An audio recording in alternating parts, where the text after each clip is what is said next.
This episode of Mini Scroll was brought to you by The Commons, Australia's premium co-working space.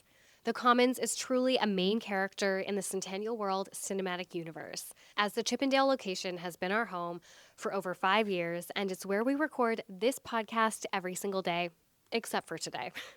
Whether you're a creative escaping the home office or a business owner looking to scale, the Commons offers beautifully designed spaces and a genuine sense of community across Sydney and Melbourne. And while the spaces are stunning, it's the team that really makes the difference. Their support for growing businesses has enabled Centennial World's success and sometimes survival over the years. If you're looking for a co-working space that feels considered, is community-led, and actually backs the people working there, head to thecommons.com.au.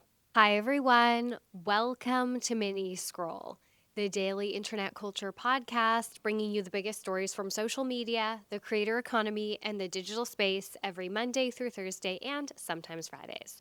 I'm your host, Lauren Meisner, the founder of the Australian youth digital media brand, Centennial World. Welcome back to Mini Scroll Remote Edition, everyone. If it sounds slightly different, it's because we're using different microphones. If it looks different, you'll be able to tell I'm actually in a hotel room instead of a studio. We are in Melbourne right now recording some Touch Grass episodes, and oh my God, yesterday was a freaking nightmare getting here. I'm so glad that I told you guys there may or may not be an episode yesterday instead of promising that there still would be one, because we did not get to Melbourne until 1 hour before our first recording was supposed to happen. So we were supposed to land at like 10 a.m. and we didn't get here until 1 p.m. Our flights were canceled. They were delayed. It was such a nightmare. And we weren't even flying a budget airline. I specifically booked us on a more expensive airline to avoid that risk. But anyways, we made it. We got here. We got our first recording done. We have another one today and then one tomorrow morning. It's been good. It's been busy. And I thought, you know what? I'm just going to do mini from the hotel room instead of trying to find a studio at our co-working space, because we do have reciprocal rights at all the different locations. But this was just a lot easier. Okay, before I get started, there will be no mini tech tomorrow because we fly out tomorrow and we have learned our lesson that trying to do flights and a daily podcast that we prep, record, and edit and publish all in one day is not going to happen. So I've just told Annabelle, let's skip for mini tech this week so that it's easier for her and she's not as stressed. Also, Benito Bowl, oh my God.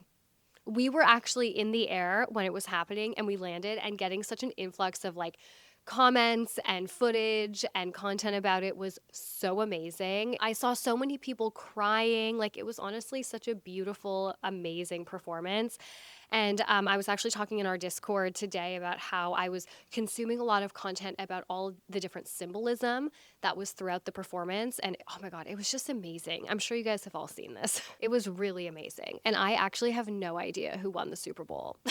Like, I didn't even know who was playing. All right, let's get into the stories for today. So the first story that I have for you guys is that Bauer Hockey has apologized to Pavvy, and I actually did also want to issue a correction regarding this story. So this is related to the mini deep dive that I posted on Friday. If you didn't watch that, a TikTok creator named Pavvy, who makes like hockey related content and a lot of content related to gear as well, shared images of unreleased items that are coming to Bauer in a TikTok video, basically just being excited about these new items coming out. Bauer DM'd her, pretending that they wanted to partner with her to get her email address. And then once they had her email address, they emailed her threatening to send her a cease and desist, essentially saying that the images were copyright protected. Now, the two major issues that everyone had with this was, number one, how deceptive they were in, saying they wanted to partner with her to get her email address and then sending her an email that had nothing to do with partnering with her and actually threatening some type of legal action against her. Like, that was just so unethical in a lot of people's opinions, including mine.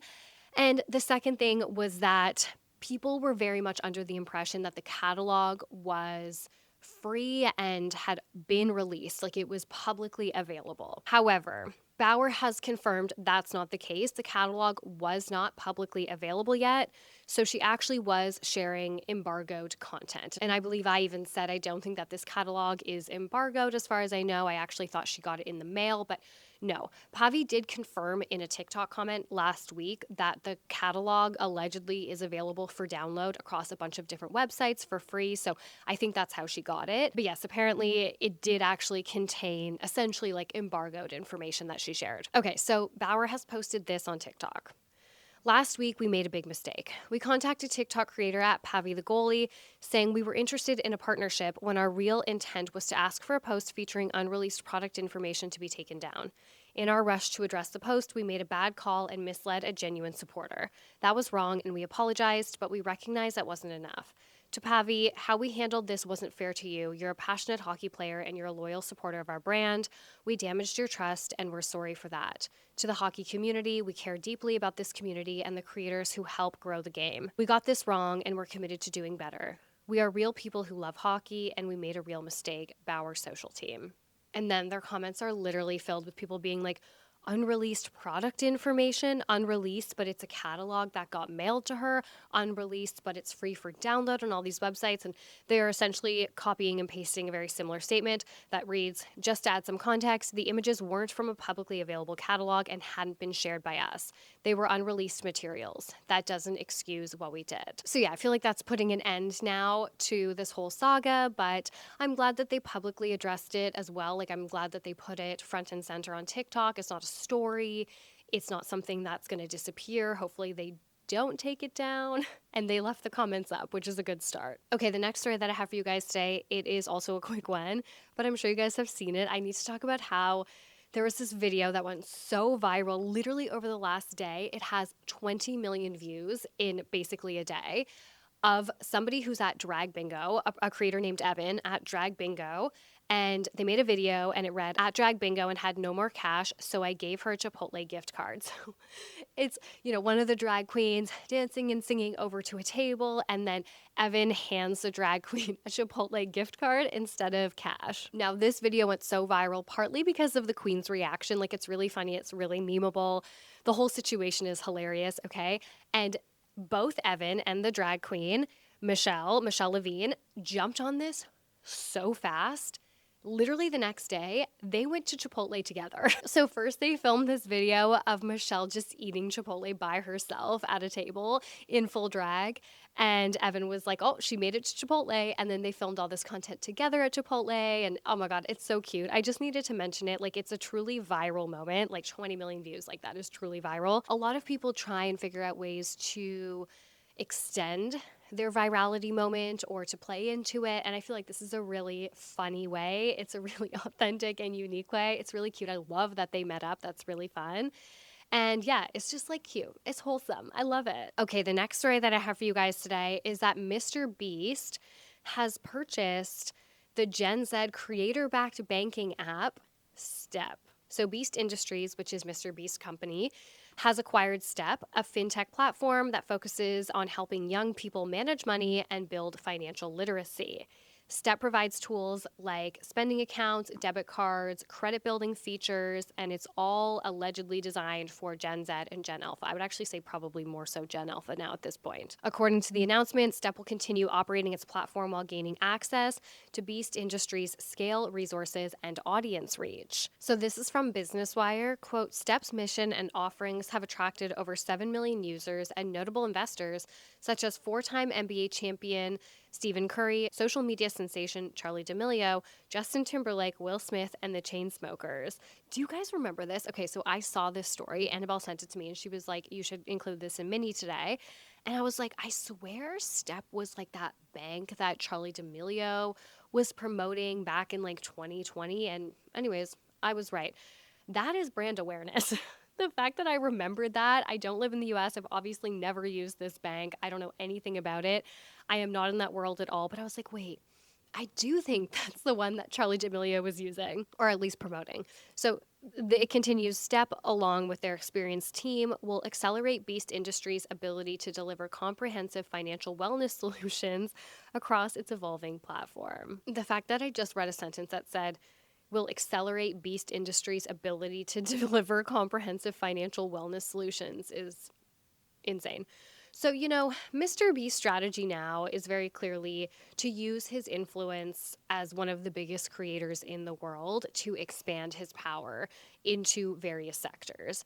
And I'm not normally nice about MrBeast. You guys know that. But I will say that so far, a lot of the ventures that he's gone into outside of like content creation and the media space have actually aligned well with who his target audience is, which, as we know, it is boys, like kid boys. And I was thinking about this in comparison to Logan Paul and KSI and their Prime drink, because I even think I said this when Prime launched, that it feels like Logan Paul and KSI are like in denial about who their actual target audience is. Their target audience is similar to MrBeast, kid boys.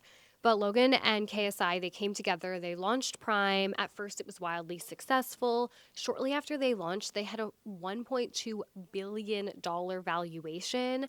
And then just a couple of years later, in 2025, it was reported that the company's profit had plummeted 90%, with sales dropping as much as 70% in certain regions like the UK. There are many factors that have led to that decline, and there's a million video essays and like investigative reports out there looking into how this happened. So I definitely recommend you guys go search some of that up. But regardless, a huge part of that decline was that they didn't understand who their target audience was and also who would be buying the product then for their target audience, which would be their parents. Prime's energy drink sector, which became really, I would argue, like front and center of the brand, does not serve a 6-year-old boy.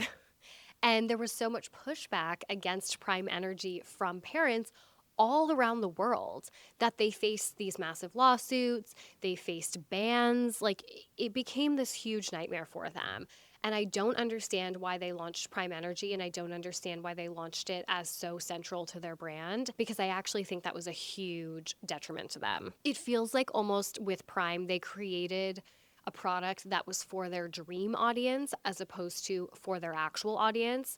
And MrBeast, with a lot of what he's put out, you can tell that he knows who his audience is and he's catering to them.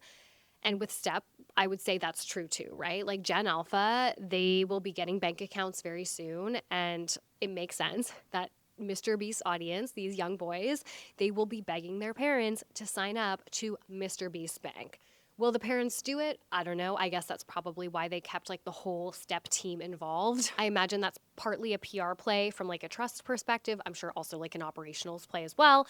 But regardless, of course, they are going to want their parents to sign them up to Step as kind of that like quote unquote first step for them in banking. All right, and the last story that I have for you guys today is there's some niche TikTok drama going on between vloggers Ellie Frazier and Savannah Ray Bryant. And it all has to do with accusations of plagiarism, which I know we have spoken about many times before, but there is a reason why I wanted to cover this one. So creator Ellie Frazier has been calling out plagiarism of her content, and it has resulted in this back and forth between herself and a creator who seemingly copied her style. Ellie is a lifestyle creator with 95,000 followers. Yesterday, she posted a video exposing what she calls, quote, digital plagiarism of her content by another creator named Sid. My video. If you've been posting on social media and it feels like everyone else is taking off except for you, you need to hear this. I've been showing up online for almost 3 years now.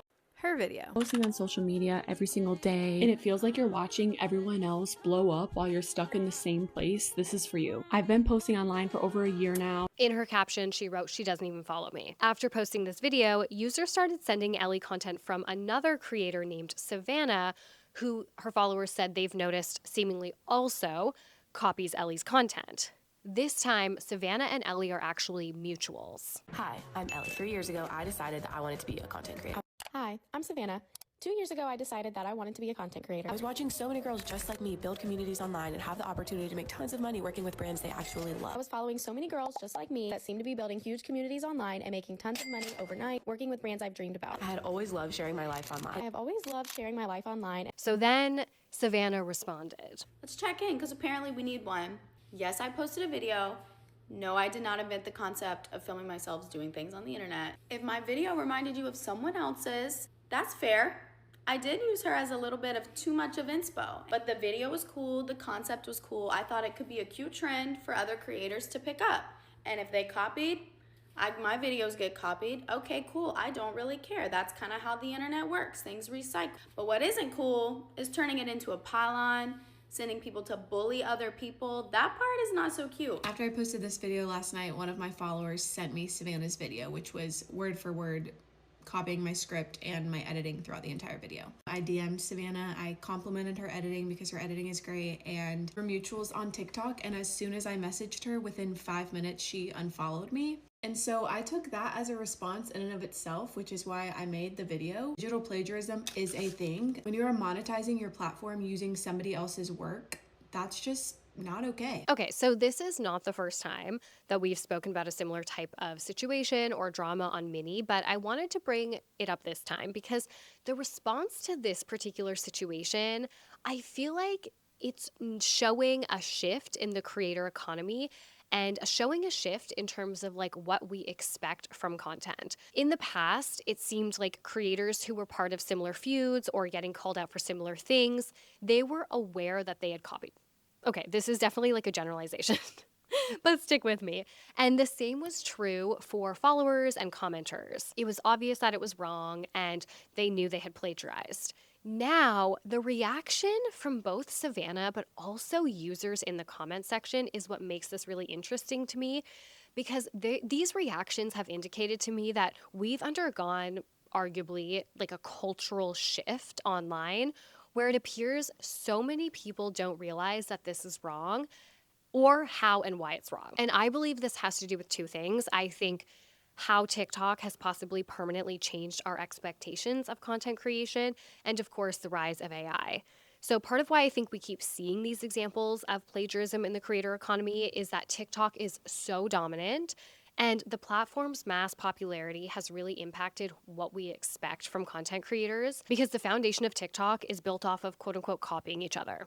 Like it just is. Using similar content styles to hack the algorithm, using trending sounds, doing someone's dance, participating in trends. In a way, it's almost like TikTok has trained an entire generation of aspiring creators that the way to go viral or build a following or make content creation your full-time job is to jump on other people's trends and copy what is doing well in your corner of the internet. So now what we're getting is creators and also users defending that this is just quote unquote what TikTok's all about. In this case, there's a lot of people in Ellie's comment section saying that it's possible what's happened is Savannah was using ChatGPT or like an AI chatbot to write her scripts and it's pulled Ellie's script as inspo. Ellie claims she does not use ChatGPT or any AI for her scripts.